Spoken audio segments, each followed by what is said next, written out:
Welcome to episode 3 of our valuation series. Today we will focus on price to sales. By the end of this video, you will understand what price to sales is, why it is important, the pros and cons of using it, where to find it using investment research tools, and how to use it when researching investment opportunities. We'll use both hypothetical and real-world examples. Before I explain price to sales, please like this video. Doing so will support the channel and help the YouTube algorithm get this video out to more people who are interested. Before we get into what price to sales is, let me first explain why you should care. Let's take a quick look at a 10-year study on price to sales. This study found that for companies with a price to sales ratio of less than 1, the average annual return was 17.8%.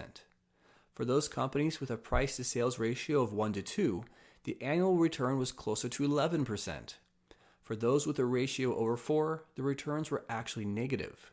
Of course, there are many exceptions to this, but generally speaking, if you buy undervalued companies, you are more likely to make money, potentially a lot more money. If you buy overvalued companies, you have a greater risk of losing some of that hard-earned money you just invested. So what is the price to sales ratio? Price to sales is simply the price of a company divided by the company's sales. Price is how much you pay to own the company or a share of it.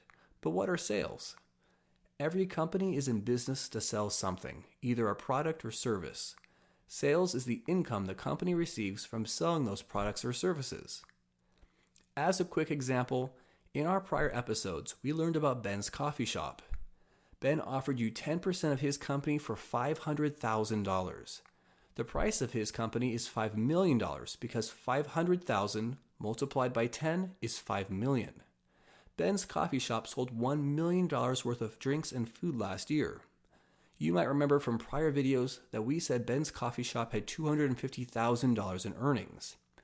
Earnings are not the same as sales. Sales includes all the money Ben brought in through his shop. Earnings subtract the expenses of a company from the sales or revenue brought in. We should therefore always expect the sales number to be much larger than the earnings. Because of his expenses, Ben's coffee shop's earnings are only 1/4 of his sales. To calculate price to sales, we divide the price, $5 million, by the sales, $1 million. This gives us a price to sales ratio of 5. Many calculate this per share rather than by the total price of the company. Let's test this out with Ford Motor Company. We are looking at Ford Motor Company on Yahoo Finance. If you want to find this page yourself, just type Ford into Yahoo Finance's search engine and then select the Statistics tab. This page tells you what price to sales is, so you don't have to calculate it yourself. We can see that the current price to sales ratio is 0.13. We can also look back at the price to sales for the prior quarters. These prior quarters are quite low, but the current price to sales is the lowest of all, suggesting undervaluation. How do we calculate that number for ourselves? First, we find the price. Up here, we see the price is $5.19. Then we divide that by sales, referred to here as revenue. Ford's annual total sales was $155.9 billion. Ford has over 4 billion shares, so the sales per share were $39.25. $5.19 divided by $39.25 equals 0.13.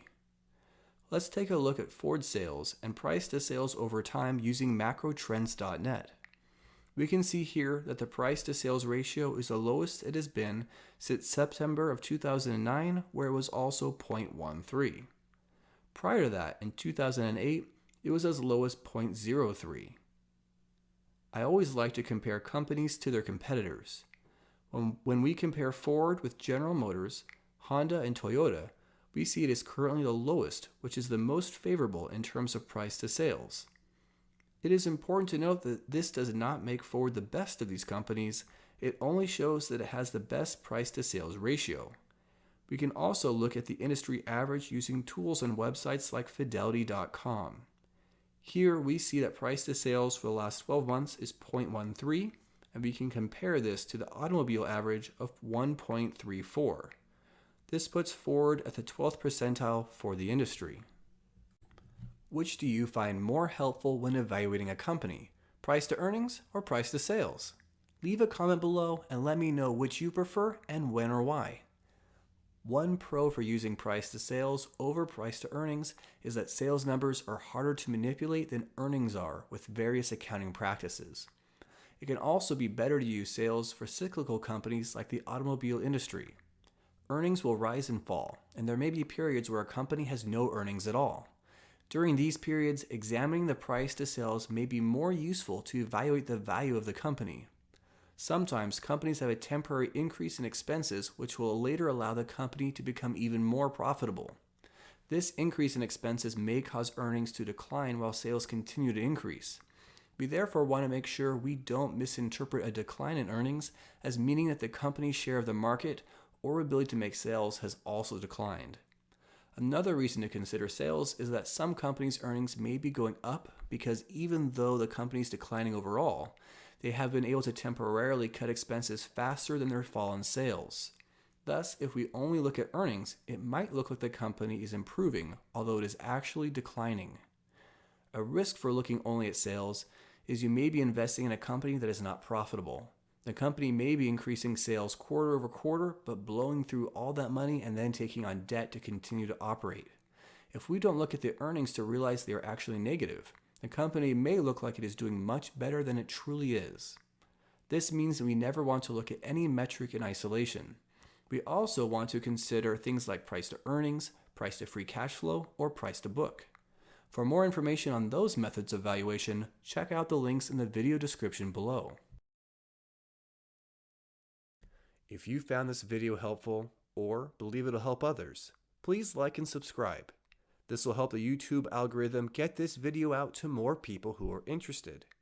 If you have questions or information you would like to share, please write a comment below and share it with the community. As always, good luck with your investing.